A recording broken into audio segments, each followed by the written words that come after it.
I don't think that valuations have gone too wild yet. I think there's definitely a lot of competition for certain deals, and some companies are back raising at pretty wild valuations. But generally speaking, I think we're in like a steady state with a investor base that is confident about deploying capital without wanting to make it all about AI. Businesses are realizing that they can probably build a company with fewer people than they could before. One of the pieces of data we used to track very closely as a proxy for progression was headcount. We've basically thrown that metric out as something that we track because we're actually seeing some companies that are just not adding headcount. They're actually cutting headcount despite the fact that top line growth is going up. I think it's a stark reminder that the majority of companies that raise at the seed never get to Series A. So it's a reminder to ourselves that like a great outcome would be sort of 30% graduation rate. Chris, great to have you on. Good to see you guys. How are you? Really good, mate. Great. Thanks for joining us. Welcome. The message on the weekend did point out in our brief discussion of this in the last episode, I described your report as disappointing. Disappointing. I'd like to just clarify. Disappointing. Yeah, I'd like to just clarify your report, as usual, Beautiful. high standard.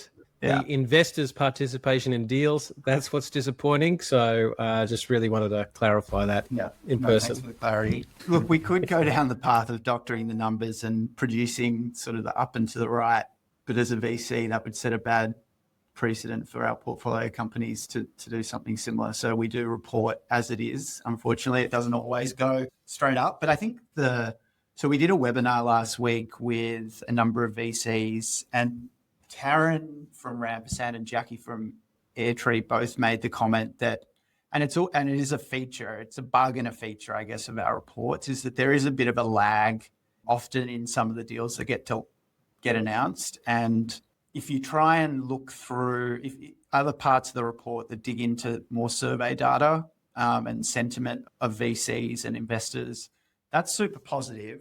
Jackie claims that Airtree is as busy as they've ever been. Quentin and from Archangel and Taryn from Rampersand sort of echoed that sentiment.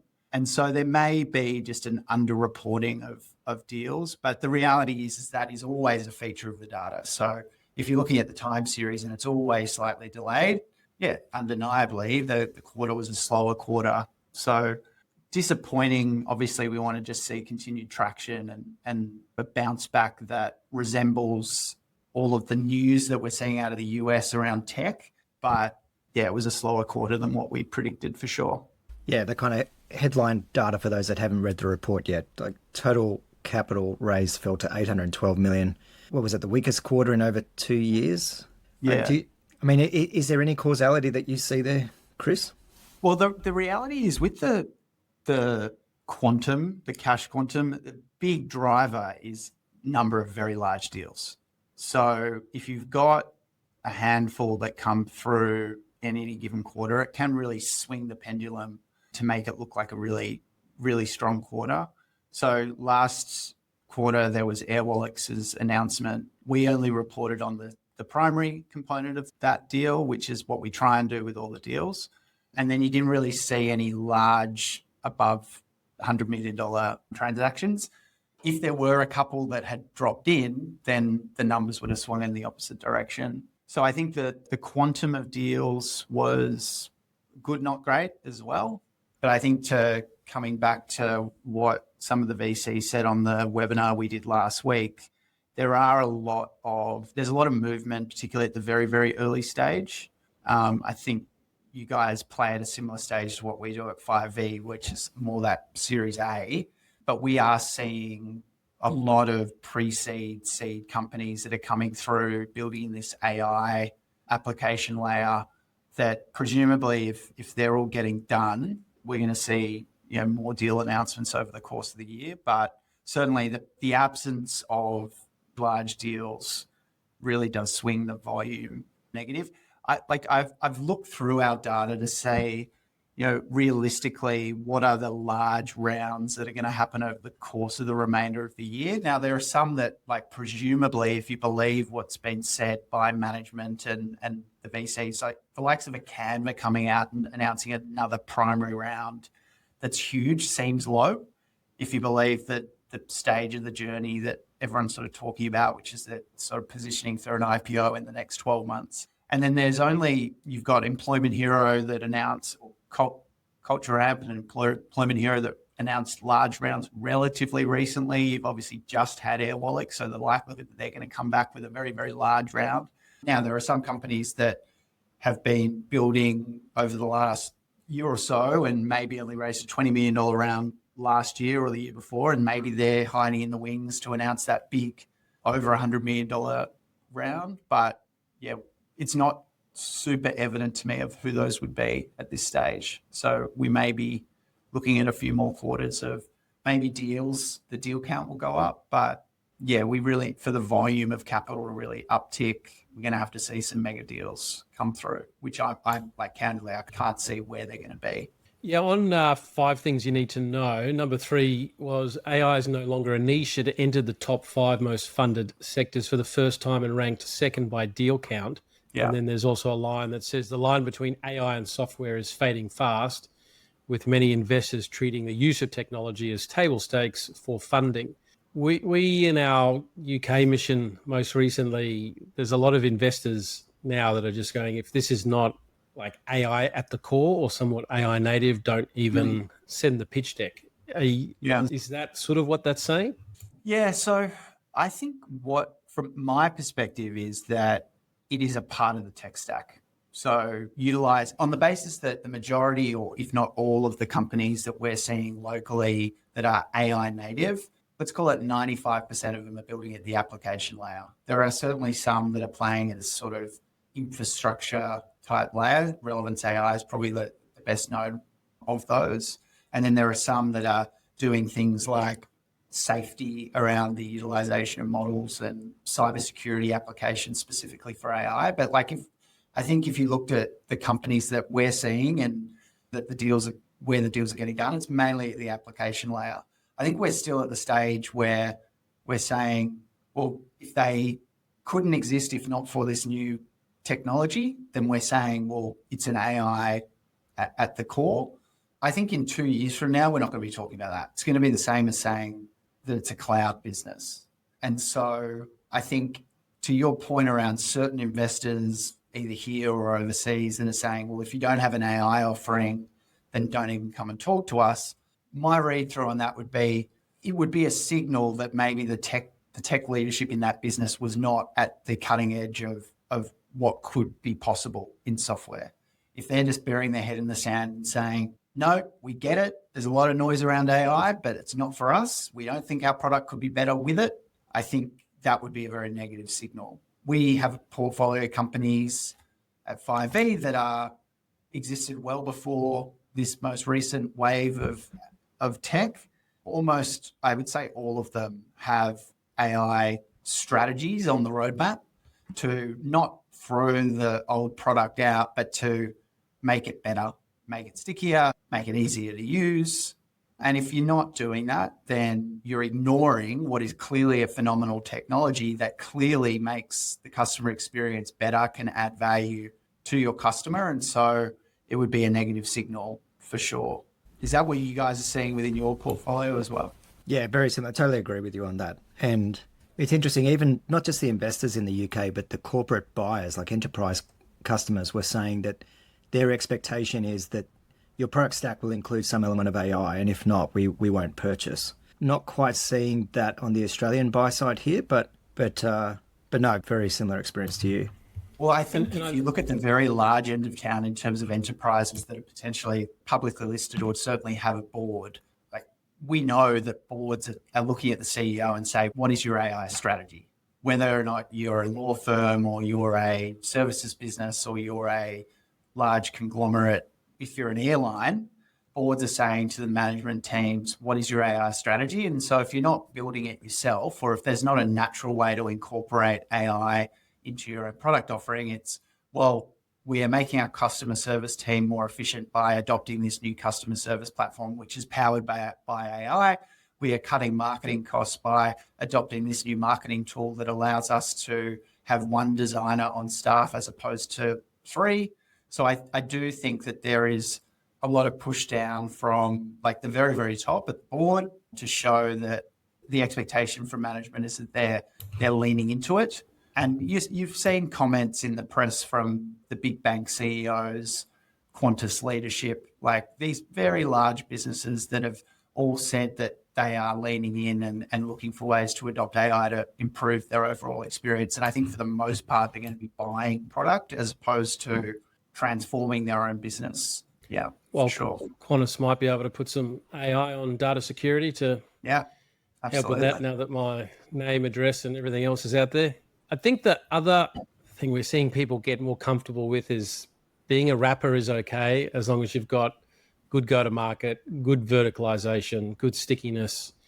And now we're seeing people get their head around that actually your ability to swap between models means that you can really drive the best outcome. You own the customer, you keep them sticky. And on the weekend, I spent time with a doctor that has implemented Hardy Health and some of the other tools that are coming in there. They don't understand any of that stuff. They couldn't care. But when I talk to them about the stickiness and if something else came along, they sort of shrug their shoulders and go, as if I'm going to be bothered. Yeah. So I also just think that wrapper issue's disappearing. Are you seeing that or? Yeah, I think the wrapper meme lasted around 6 months, and then it became apparent that there were going to be a number of winners at the foundational model layer. Clearly, it costs nation state level funding to build an OpenAI or an Anthropic or a Llama type foundational model. And so where can every other software business in the world compete or play? Our view on the wrapper piece, so we're an investor in a highly competitor called Livebird Health. The core doctors love both those products. That's why of all the industries where tech hasn't necessarily had a great adoption rate previously, like medical is one where doctors really love the transcription and the automation services provided by these businesses. It's not because it's AI, it just makes their life better. It makes their job easier. And so I don't think that, well, I can say with certainty that most doctors don't care whether or not there's an OpenAI model sitting behind it or a Gemini model or what it is. They probably don't want DeepSeek. But the fact that it works, the fact it's reliable, the fact that it plays well with the tech that they are already using, so the practice management solution, the fact that they're not having to necessarily add an additional step to their workflow, that it just hums in the background, is super important. And so you can definitely, we talk about like the thickness of the wrapper. If it is just literally a reskin of OpenAI and you have a login and you can ask it questions about being a doctor, I think you're going to struggle to compete against just OpenAI or ChatGPT. But if you are something that integrates with your practice management system, does lots of different things within the doctor's practice, not just transcribing calls and writing up prescription notes and referral letters, but actually automating the whole back end of the doctor's office. There's so much more than just plugging in the model. And to your point, Don, they do, I won't speak for Heidi, but Lyrebird at any point in time is testing all the different models against each other, and we'll be switching them in and out and running A/B tests on the same part of the customer's journey. Whether it's transcription, they might be running 2 transcriptions next to each other and to actually compare which is producing better. The idea that they should be building their own model that could be better than what is out there in the world, I think is just a silly suggestion. So yeah, the wrapper meme, I think is dead. There's a lot of businesses that are building very large businesses where retention is very strong, building at that application layer. So I think, yeah, and realistically, that's where Australian companies are most likely to play. But again, coming back to this, like, what is that? Like, I don't think in 2 years from now, we're going to be talking about AI software companies. It's just going to be it's going to be back to software companies. It just so happens that they're either adopting the generative AI models in the back end or not. Yeah, I totally agree with you on that.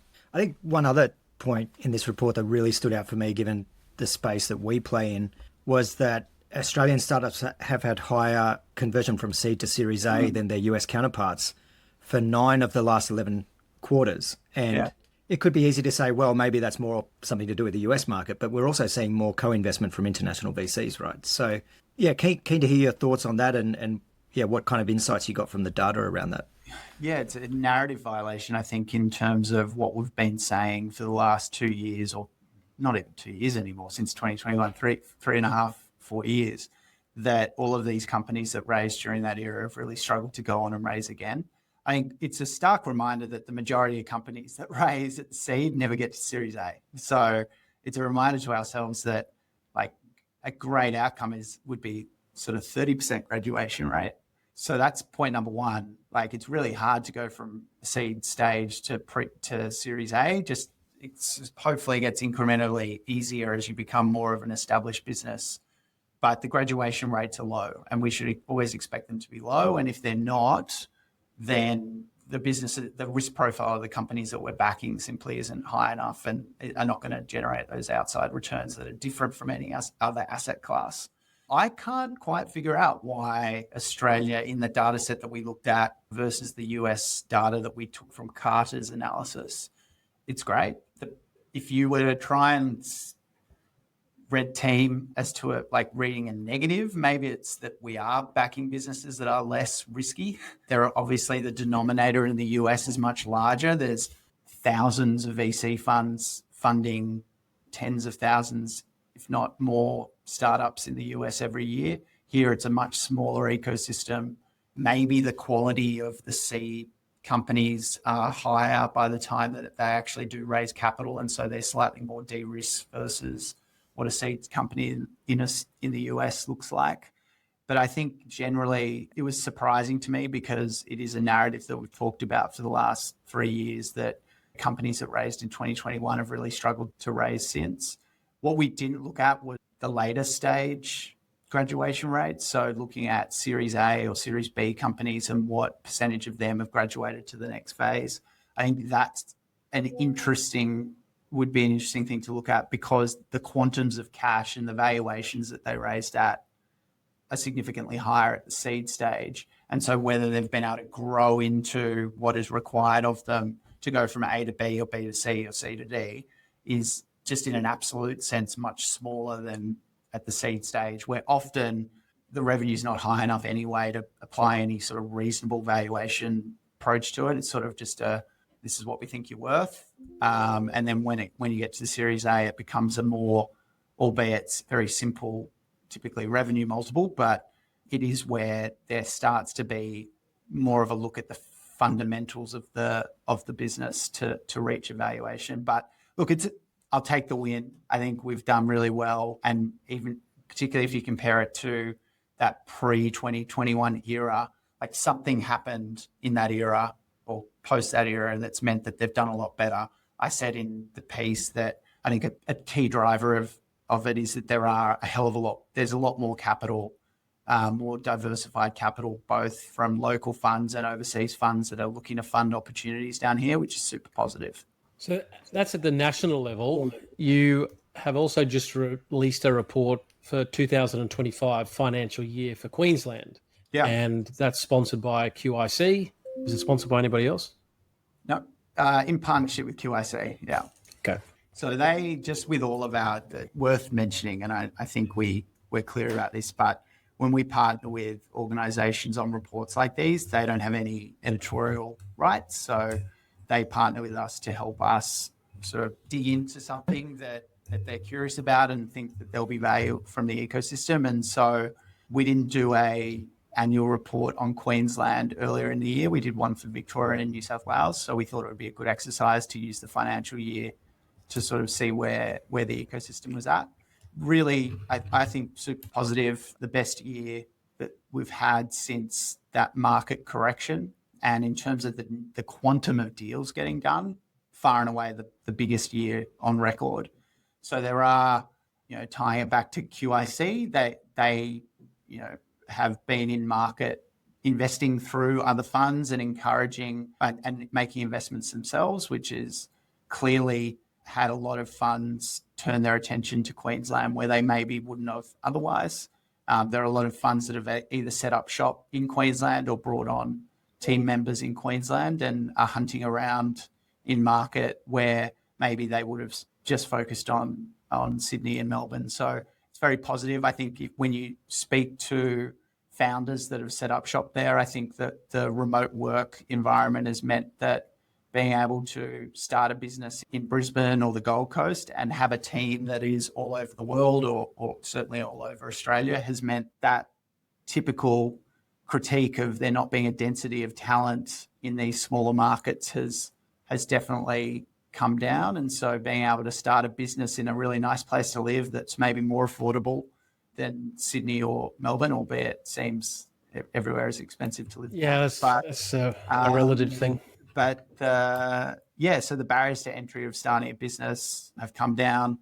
There is definitely more funds focusing on the market. There's a number of accelerator programs that have started up there as well. But yeah, it's generally positive set of insights from that report. Yeah, and with the VCDF program and the funding flowing from that and the accelerator programs, it is expected. I also feel it's kind of the start of a trend curve potentially. What surprised you the most though out of this one? Look, the number of deals was pretty surprising because we dug into often the reason why the deal number is elevated is because there's been a handful of accelerator rounds, but that wasn't the reason. So we passed them out. There are just a lot of earlier stage companies. And I think if you think about where they are in the journey as an ecosystem, obviously it's not a new ecosystem, but it has been given a new shot of life, I guess, partly driven by the VCDF program, but also this as I mentioned, this post-COVID era of people being more able to start businesses in these smaller markets. So what you would hope is that a lot of the deals were very early stage. They were smaller deals, but they should over the next 18 months graduate, or at least some portion of them should graduate into large deals, and that flywheel starts spinning. I think it's super important, and the reason why we wanted to do the report, I've spent a bunch of time up in Queensland over the last year, there this week. It's a different ecosystem, but there's a lot of enthusiasm within the market. When you put on an event, lots of people come, everyone's fired up about taking over Melbourne as the second startup capital of Australia. And I think that enthusiasm and competitive nature is super good. But yeah, there wasn't anything that was dramatically different. If you look at the type of businesses that are getting funded, there are a couple of outliers like the Gilmore Space type businesses, but for the most part, it resembled very similar breakdown, real focus on enterprise software, a lot of AI startups and sprinkling of health and climate as well. So looked very similar to the national data set, but over-indexed on the earlier side in that the ecosystem's still young. And I think it's over the last couple of years has gone through a real step change in the number of people building businesses up there. Yeah, definitely that enterprise SaaS wasn't a surprise to see that top of the list. One of the weird quirks of Queensland is that most of our population is actually residing outside of our capital city. Did you have any data around the regional areas versus Brisbane, or that didn't really come through? No, I mean, we do our best to try and figure out where companies are headquartered. I think that there certainly are a number of businesses that are in the Gold Coast or in Noosa. Both those ecosystems have hubs of different in nature, but they are trying to position themselves as a great place to build a business. I'd be lying if I said if I had hard data, but just anecdotally in terms of speaking to founders and where they're located, it seems like the split of regional versus capital city is a little bit more on the regional side relative to, say, New South Wales-based founders that are building in Sydney versus Bourke. But yeah, we don't have that data. And again, what I will say, though, is that we did see that a lot of these companies have teams that are distributed. So they're not all working locally out of an office in Brisbane or the Gold Coast. They are all particularly on the software side, they are taking advantage of the remote work policy and being able to employ people. Some are in Queensland, some aren't. And there are a few that have split leadership teams, some in Queensland and some in Sydney or Melbourne or elsewhere, but I wouldn't say it's any different from what we're seeing just globally in this sort of remote work friendly world. I didn't realise Turamigo had got their raise away. Shout out to Murray Decker, who's been at it for a number I just of saw years. that in there too and had the same thought. Yeah, no, that's great. It's not really related, I guess, to Queensland, but as an investor in the ecosystem, where do you see companies going really right at the moment, and where do you see companies maybe falling into a few traps? Yeah, I think without wanting to make it all about AI, I think businesses that are realizing that they can probably build a company with fewer people than they could before. I think we at 5V have this huge database of companies that we track, and one of the pieces of data we used to track very closely as a proxy for progression was headcount. So you can get headcount data and you can look at the time series, and you want to, in an old world, you'd say, okay, well, you've gone from 10 to 20 to 40 people, then that must be a proxy for growth. We've basically thrown that metric out as something that we track, because we're actually seeing some companies that are just not adding headcount. In some instances, if they've been around for a while, they're actually cutting headcount despite the fact that top line growth is going up. So I think that would be the major one. Companies that are thinking through like how they can build a big business with fewer people. And it's not just AI first companies that are doing that. I think the businesses that are maybe don't have an AI solution in market, the way they're leaning into getting the benefits of AI is actually implementing it within their own business. That would be the major one. So when we see it's end of financial year board season. And so when we're seeing budgets that are flat headcount or growth of 100%, but headcount growth of 20%, they're the ones that make us very happy. But some of the businesses, they just can't do that at this point. But that would be my number one, the biggest shift over the last 18 months in terms of the operating models of these companies where you can grow a very large business with not too many people. And do you see companies that could be using it like AI and implementing those tools more, but they're not, and you can sort of see maybe patterns as to why that's happening to those companies versus others?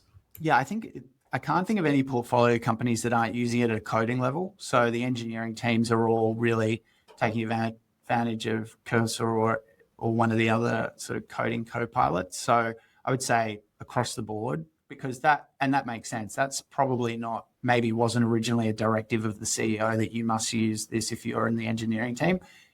From all reports, I'm not an engineer, but it makes your life much easier as an engineer. It makes you quicker. It makes you more accurate. It allows you to sort of get out of the weeds of doing sort of long tail engineering tasks and focus on the strategy. And so I can't think of, none of the companies that I'm very, very close to aren't leaning in on that front. I think in other parts of the business, the main areas that we're seeing it adopted is customer service and marketing. Like, as you know, first of all, it is a very important part of a business, obviously marketing, but there are certain jobs to be done that, like, frankly, are better done by AI or a really great designer that has a number of these tools at their disposal. So we're not seeing any businesses, again, it's sort of a small sample size of the companies that we're very, very close to. But I think everyone's generally leaning into it. And if they're not, then it's largely the ones that we're seeing for the first time. And if they don't have a articulated strategy of either building it into their own product or using the tools internally to be more efficient, then it's a red flag from our perspective. And I know you guys have an AI expert in-house. We are at 5V spending a lot of time and resource on building out our own platforms internally. And it's just it makes everyone's job easier. It makes us more effective in the jobs that we're doing. And it means that we're not having to grow our own teams. So I think anyone that's putting their head in the sand and not adopting it, it's a negative signal, but it's also just a bit silly. There's a lot of different views on how to get a culture to do it. But Harry Stebbings put out a post just saying, if any of your staff aren't adopting AI and they don't want to, you've got to move them on. Then there was someone, I don't know where he came from, but he painstakingly went through every comment and did his own comment as to why that was the wrong approach. And you've got to give people time. And I just pointed out the amount of time that he spent commenting. He could have learned how to use AI, and he didn't find all that funny. But I think that's the challenge for certainly the portfolio companies we've invested in, and then some of the companies we're looking at as a founder. How do you find that balance between the cultural element, these tools? There's a fear that maybe some of the tools aren't ready.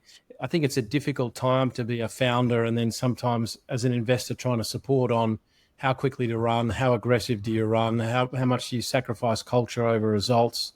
It's a really interesting time. Yeah, well, Jack from Airwallex put out a copy of his note that he sent to staff last week, which was basically said exactly that. You need to be, it wasn't a threat, but in everyone's job, the expectation is that you're utilizing these tools to do your job better. And if you don't, you're putting your own role at risk. I think it's a pretty fair, I mean, if you're being offered this opportunity to spend a bit of money on tooling to make you more effective at your job, then anyone that doesn't lean into that is not doing the best work that they could do. To me, this is like one of the first technological things where it's very decentralized. Like it's the CEO and the founder putting out a letter to say you should be doing these kinds of things. A lot of other technology that's come along has been very centrally controlled, bought, trained, implemented. It's just interesting that this is actually more the realm of here's an overview directive. This is what you got to do, but it's very much in the hands of individuals. Yes and no. I mean, there are certainly certain professions where you're seeing, like typically older school professions, where you are seeing the adoption come in from the top. All the big four accounting firms, the McKinseys, all those consulting firms are all spending a huge amount of money on top-down tooling for their staff. Law firms adopting enterprise grade, enterprise level tooling to make the lawyers more efficient. We've already touched on doctors. A lot of Lyrebird's customers, yes, they do sometimes win one or two doctors in a practice, but a lot of their sales are at the enterprise level. So I think that there are cases where maybe in a more regulated environment, you need to have a top-down set of tooling pushed onto the staff. But there are certain environments where just using ChatGPT, a secure version of ChatGPT or Copilot or whatever your sort of tooling of choice is, can make you far better at your job and actually just make your job more enjoyable. I look at my own, we're a small team at the VC side of the house at 5V. If you were to ask me 2 years ago, are we right-sized for the amount of work that we need to do, I would have said, I would love to have some more junior people in to help crunch on investment papers and diligencing top of the funnel. I think we're a team of 4. We are all very bought into using the tools that can help us be more effective and efficient. I would say we're right-sized now, even though we are busier than what we've ever been, just because we can pump out investment papers a lot quicker. We can be more efficient in how we're modeling our businesses, because instead of toiling away trying to figure out a formula in Excel for X hours, you can just ask ChatGPT if I'm trying to do this or trying to calculate that. Or so, yeah, I think any white collar job can almost without exception be more effective if they are using these tools correctly. And so anyone that doesn't want to do that, I think is just they're going to get left behind. It is interesting. I was on a panel a couple of weeks ago with a incumbent, I need to be careful how I kind of phrase it, but service provider, legacy industry, and they were very nervous about any discussion around AI because it might scare off the junior staff and their future, their job security. But it was just that sense of, wow, that approach is not going to play well, like as opposed to developing internal capability and muscle around actually using these tools and understanding them. But at McKinsey, they'll need a tool that's like, help me create a different color deck to say the words increase revenue and cut costs. There's some real technical stuff there. Yeah. No. Chris, sorry, go for it, Aaron. I was just going to say, anything we've missed from the reports, though? Any topics we haven't hit on? I know we joked at the outset that you'd said the report was disappointing. I think the takeaway for me is that the vibe, for lack of a more technical term, amongst investors within the ecosystem is at a basically all-time high. People are busy. They're seeing a quality pipeline coming through. And so overall, I'm optimistic of how things are going in the market.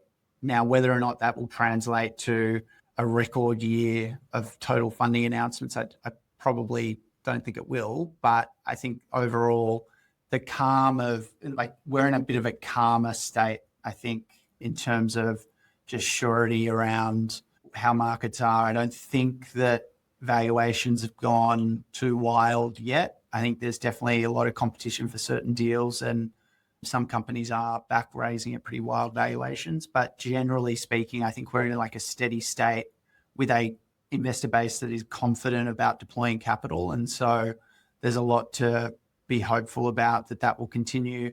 I don't think there was many reasons why we could have been, many reasons well outside the ecosystem's control that could have shaken that confidence over the last sort of 18 months, but it seems like things have just continued to hum along. So obviously we'd love for, more money to be flowing into the ecosystems from LP commitments, but I think that will be something we just need to wait for until, there've been some big exits, and hopefully that'll come in the form of an IPO. Unfortunately, at this point, something seems to have gone with the recording platform, and we lost a fair chunk of what was discussed next. But I think those last 30 minutes talking with Chris were really insightful and added a lot of value. We closed up at the end, thanking Chris for the effort he goes to with Cut Through Venture and these quarterly reports, because they're very helpful. I'm paraphrasing here, but before leaving, Chris thanked us, and I think the words he used were something like, "Thanks for having me on the world's greatest venture capital early stage podcast," and he was humbled by the opportunity. I think I've paraphrased that correctly. If you haven't yet registered for Cut Through Venture, go to cutthroughventure.com so you get the quarterly and annual reports that really help you understand what's happening in our ecosystem.